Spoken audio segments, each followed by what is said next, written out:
C'est un établissement d'enseignement catholique, agricole.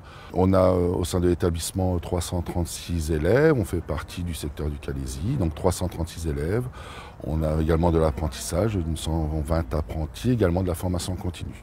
Donc c'est un établissement agricole, on commence de la 4e, on va jusqu'au BTS, et puis la licence professionnelle avec des partenariats tels que l'Université de la Côte d'Opale. L'établissement propose des formations qui sont axées et autour de l'environnement d'un point de vue général et global.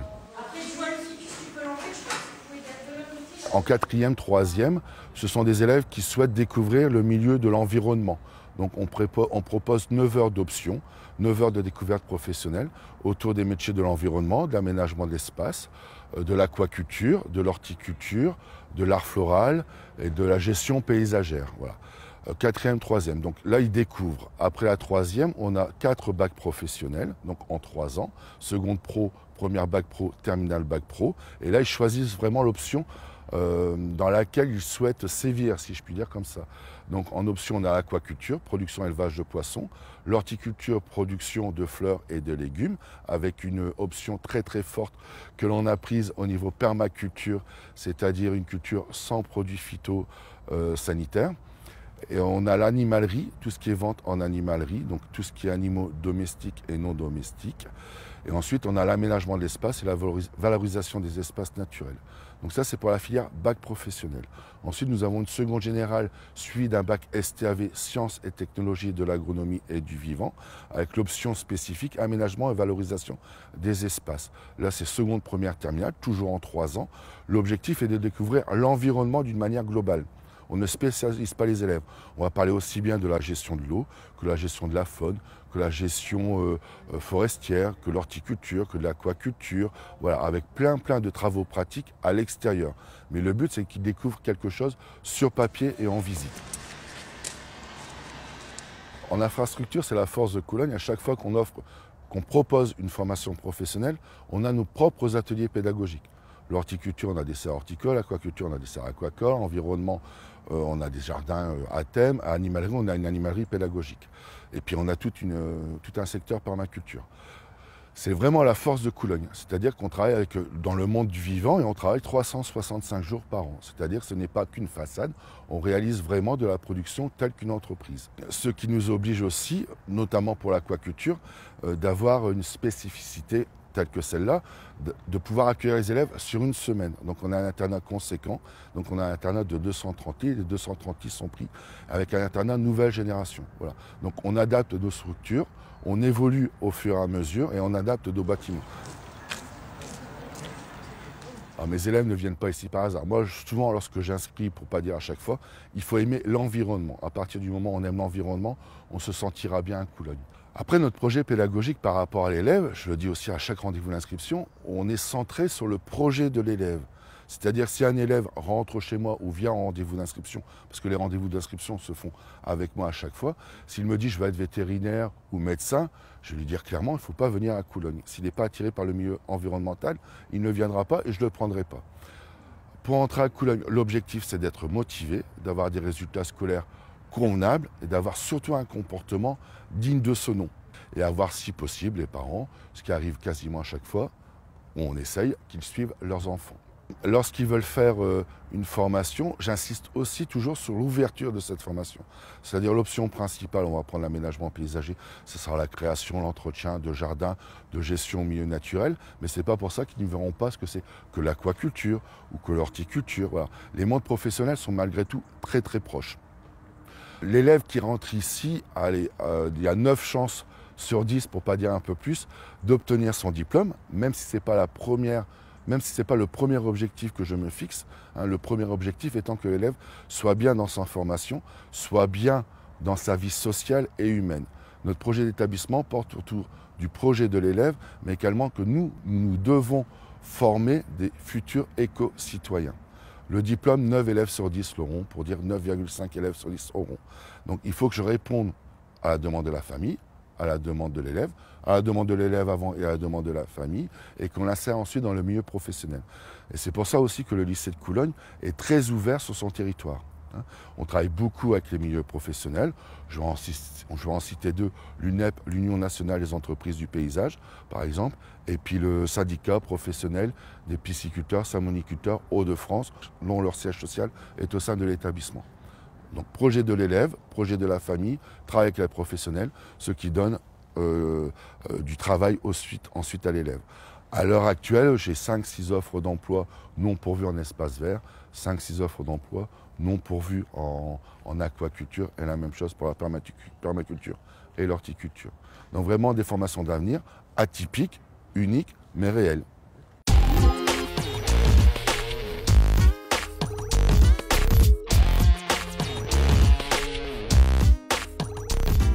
L'enseignement du BTS Aquacole a pour objectif de former des étudiants à tout ce qui touche l'aquaculture. Donc c'est essentiellement la production de poissons d'eau douce, de production de poissons marins, de coquillages, d'algues et de crustacés.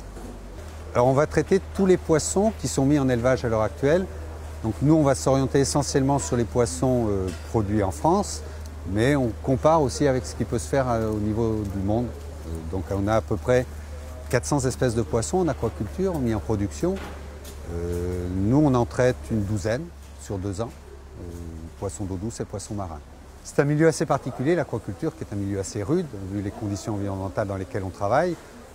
Donc ce sont tous des élèves, des étudiants passionnés au départ par la pêche, souvent la pêche en surfcasting ou la pêche en eau douce. Certains sont passionnés par les poissons d'aquarium, donc envisagent de travailler dans les grands aquariums nationaux. Donc c'est vraiment cette motivation de passion qui est à la base de notre offre. 86 cm.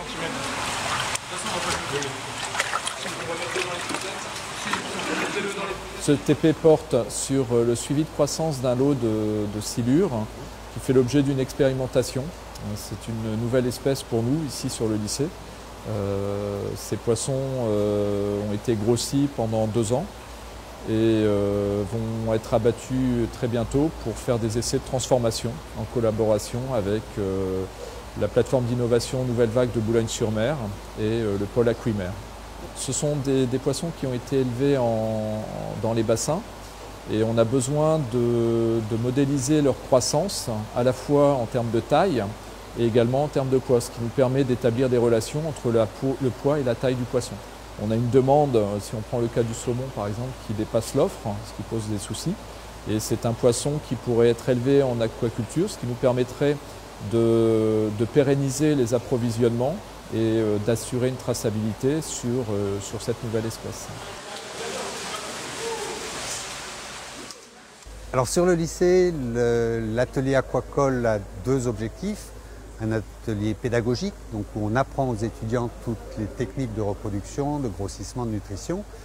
Mais on le considère aussi comme un atelier de production, donc on apprend aux étudiants aussi à gérer ça d'un point de vue économique. Donc tous les poissons sont vendus, soit des magasins de pêche, soit d'autres étangs, soit à des usines de transformation pour effectivement permettre le fonctionnement au quotidien de l'atelier.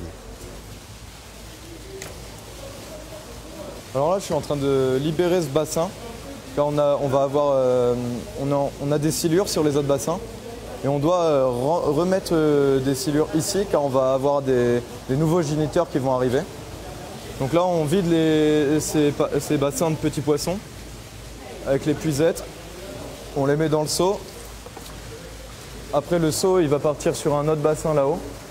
On va les comptabiliser pour après savoir combien il y en a et pour l'apport en nutriments et en aliments. Et on fait ça, voilà. J'ai choisi cette formation tout simplement parce que depuis mon enfance, en fait, j'ai été attiré par la pêche, mon grand-père m'a appris et une de mes matières préférées quand j'ai fait mon bac S, c'était la biologie et la SVT. Et donc je me suis senti obligé en fait de faire cette formation parce que ça réunit tout ce que j'aime en fait. Donc voilà. En cours, on touche à toutes les espèces élevées en aquaculture. Donc ça peut aller de la crevette aux silures, à l'écrevisse, tout. Et les coquillages aussi, les huîtres. Et donc on apprend leurs caractéristiques, on apprend tout d'eux. Après, nos cours sont basés aussi à partir de TP, donc des TP en serre, des TP sur étang ou des travaux sur des autres étangs.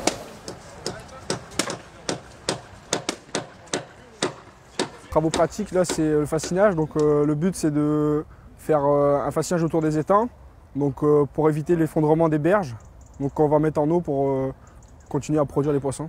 Bah, on fait ça pour pas que la terre s'effondre, pour éviter que les étangs se renferment en fait, pour continuer à produire ce qu'on fait actuellement. Bah, en BTS, moi ça me plaît, c'est la découverte de différents domaines, comme j'ai déjà effectué avant, pouvoir voyager grâce au stage. Donc c'est vraiment une formation qui est vraiment intéressante. C'est les cours, le relationnel avec les professeurs. Ce qui me plaît plus, bah, c'est les travaux. C'est les travaux pratiques. Quand on va en stage, on apprend beaucoup dans les piscicultures. Donc dans le monde du travail, ça nous met dans le monde du travail rapidement en fait.